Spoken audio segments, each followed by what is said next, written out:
একে চন্দ্রের পক্ষ থেকে আপনাদের সকলকে হার্দিক অভিনন্দন।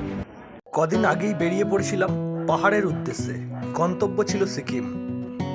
শিয়ালদহ থেকে দার্জিলিং মেল ছাড়লো রাত 10:05। এখন আমাদের গন্তব্য নিউ জলপাইগুড়ি জংশন। পরদিন সকাল। এনজেপি পৌঁছাতে এখনো সময় লাগবে প্রায় আধ ঘন্টা। তাই দাঁড়িয়ে পড়লাম চলন্ত ট্রেনের দরজায়। উদিত সূর্যের ছটা গায়ে লাগতেই মনে এক অদ্ভুত আনন্দ জেগে উঠল। নেমে পড়লাম নিউ জলপাইগুড়ি জংশন। ব্রেকফাস্ট সেরে উঠে পড়লাম গাড়িতে। এখন আমাদের গন্তব্য গ্যাংটক। যাত্রা শুরু হতেই হিমেল বাতাস গায়ে এসে ভিড় করে। সেটা যে কি আনন্দের তা বলার অপেক্ষা রাখে না। এ এক স্বর্গীয় অনুভূতি। যেদিকেই তাকাই সেদিকেই শুধুই পাহাড়, পাহাড়, পাহাড় আর পাহাড়। কোনোটা ছোট, আবার কোনোটা আকাশের বুক চিরে মেঘেরও ওপরে। পাহাড় আমাকে তার সৌন্দর্য দেখা থেকে বঞ্চিত করে না। তাই তো পাহাড়কে এত ভালোবাসি। যাত্রাপথে একদিক পাহাড়ের তলদেশ ও অপর দিক দিয়ে বয়ে গেছে তিস্তা নদী। এক অপরিসীম আনন্দ। বিকেলের মধ্যে পৌঁছে গেলাম গ্যাংটকের হোটেলে। সেখানে খাওয়া দাওয়া সারলাম ও একটু রেস্ট নিলাম। সন্ধেবেলা ঠিক হলো যাব এমজি মার্গ।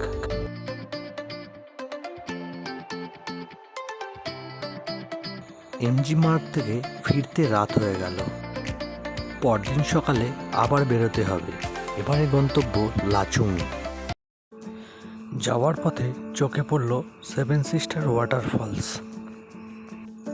আবার শুরু হলো ওপরে ওঠার পালা।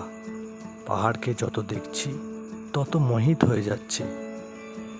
দেখে মনে হচ্ছে পাহাড়ের চূড়ায় মেঘেরা ভিড় করে আছে। পাহাড়কে কাছ থেকে দেখার অনুভূতিটা একটু আলাদা।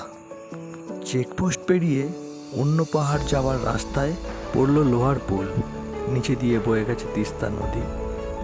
তার হালকা জলরাশি সূর্যের আলো পড়ায় রূপোর মতো চকচক করছে। এই দৃশ্য অন্য সকল প্রাকৃতিক দৃশ্য থেকে পাহাড়কে একটু আলাদা করে। পাহাড়ের বুক চিরে যত ওপরে উঠছি, পাহাড় তার নিত্য নতুন রূপ নিয়ে আমাদের চোখে ধরা দিচ্ছে। একদিকে সুবিশাল পাহাড় আর একদিকে অতল খাদ। এক বৈচিত্র্যময় অভিজ্ঞতা। মনে ভয় থাকলেও এই প্রাকৃতিক সৌন্দর্য আপনার মনের ভয়কে কাটাতে বেশিক্ষণ সময় নেয় না। যত উপরে উঠছি তত নিজেকে হারিয়ে ফেলছি এই পাহাড়ের সৌন্দর্যে। এই অতল খাদ দেখে এখন আর আমার ভয় লাগছে না।